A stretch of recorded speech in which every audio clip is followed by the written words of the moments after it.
Psalm 66 showed us all the earth shouting for joy, praising God. And this line, "Blessed be God who has not rejected my prayer." 1 Peter 3 says a lot about why and how to live through life, even tough times, for God.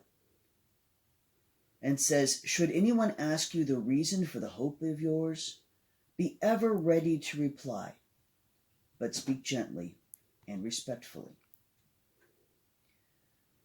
John 14 says how we'll be able to do that. The Holy Spirit, the Paraclete, God within us. With all that pulled out, it's time for me to circle back to today's history teaser.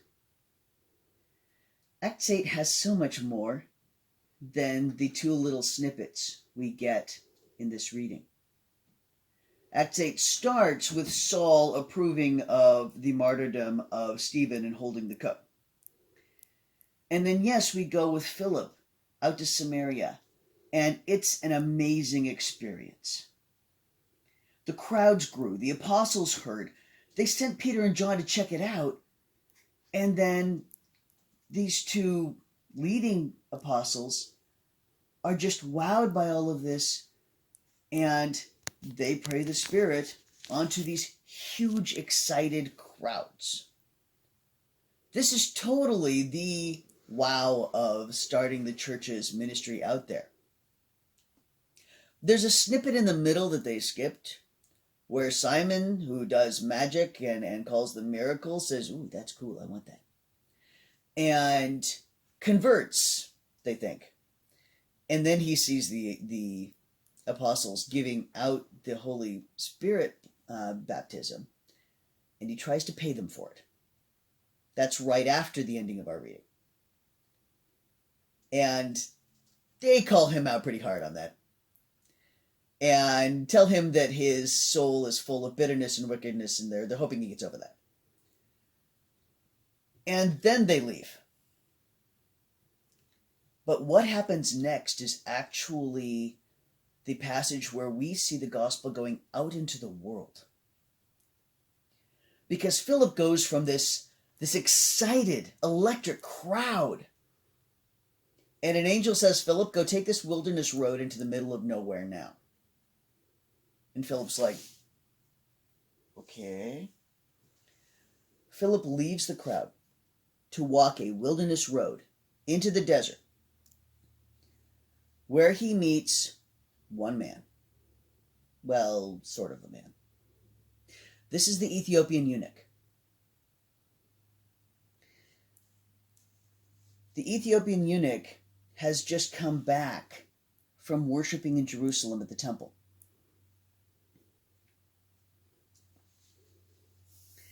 So you've got Philip going from crowd to isolation, and you've got the eunuch going from crowd to isolation.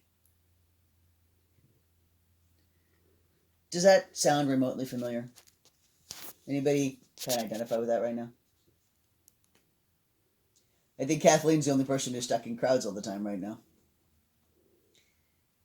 But we are all stuck on that wilderness road, aren't we?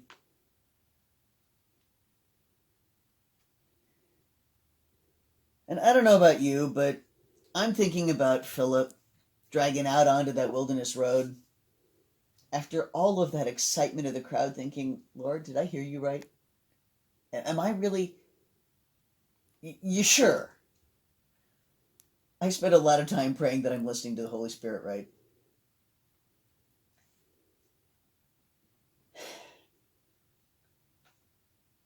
Because Philip's not heading to the next big crowd. He's not heading to the traditional audience. The Samaritans are still the first traditional other. They were Hebrew people. They're simply not the ones that were carried into Babylon. Still in family. The only non-family convert we have yet is a couple of soldiers. We've got the one who had his Pareos healed, and we've got the one at the cross. Everybody else in family. And even those two in Israel. But when Philip meets this eunuch from Ethiopia. He meets a high court official who takes the gospel back and infects somebody beyond the family. In fact, that ancient and enduring Ethiopian church is still there and strong today. But I want to talk about that encounter. We don't know the eunuch's name. What we know is that he's from Ethiopia and he's a eunuch. Now, I adore this story. I don't know, most of you probably remember me talking about writing the article for this book. Talking about other truths of Christianity. It's why I'm wearing my little flag shirt today. The eunuch broke Deuteronomy law to go worship.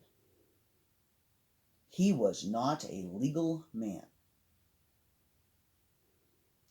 When I checked beyond this, I think it's Deuteronomy 23:1. He was not a legal man. He was not allowed to go to the temple. Couldn't make up a minyan. Not a man. But he went because he loved God. He was studying the Bible as he was going back home. Deep in the Talmud, when Philip catches up with him. Deep in his love of what he was forbidden to have. Because God's kind of like that. And yeah, he might have had his own staff around him. He definitely was an important dude. He was, it sounds like he was basically running the treasury. But you don't have that. You have Philip and this eunuch. And you know this whole passage?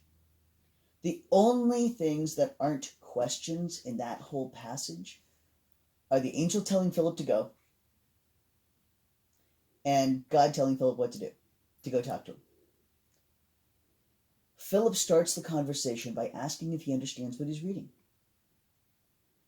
The whole conversation is this gentle asking and answering in the middle of nowhere on a wilderness road.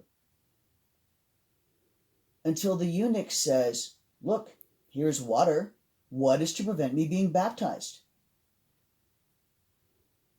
Philip's like, "Well, and so they go down, and Philip baptizes the eunuch. Philip is immediately snatched away. And the eunuch goes on his way rejoicing and founds Ethiopian Christianity. Interestingly, Philip gets his city again. It's Azotus in Acts. It's Ashdod. They've rebuilt the city there. Ashdod is the center of the Moroccan Jews. So we still have African believers as the next step to that interaction. And I was just so tickled when I found that piece. But I want you to think about this connection to us. That solitary baptism, that wilderness road. We're not the cool kids of Catholicism. We're not the big denomination of the church. We are people who are trying to hear and listen and believe, and found the rules did not bring us closer to God, and chose God over the rules, right? Now we've been snatched out of the crowd, walking this wilderness road, our heads and our hearts full of questions. I think we're invited today to be both Philip and the Ethiopian eunuch. Both a disciple listening for what ministry you can do here in the wilderness to grow the church, even in a place so far from obvious ministry. And to be the traveling outsider, trying to understand God's bidding and message and following it. I think we're invited to be their encounter, asking questions of each other and seeking answers in the teachings we find, and acknowledging the watershed that we are in. This wilderness time is a changing time for us. we've got to be listening and up to the task of accepting this change. The eunuch challenged Philip. Next step of non-traditional. Look, here's water. What is there to keep me from being baptized? And I think that's the challenge. What is there to keep me from God? Are you sure it keeps me from God?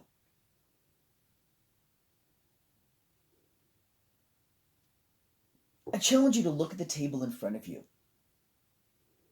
Our cups of water, our candles, our wine, our bread or crackers. We have taken bread, wine, light, water, and community. And we made church. I ask you, like Philip, to take what you know of the teachings of God. See what you have around you in this wilderness place and make ministry. Be and grow the church in this new place we find ourselves. So my question is, what ministry can you find to do on this wilderness road to build the church?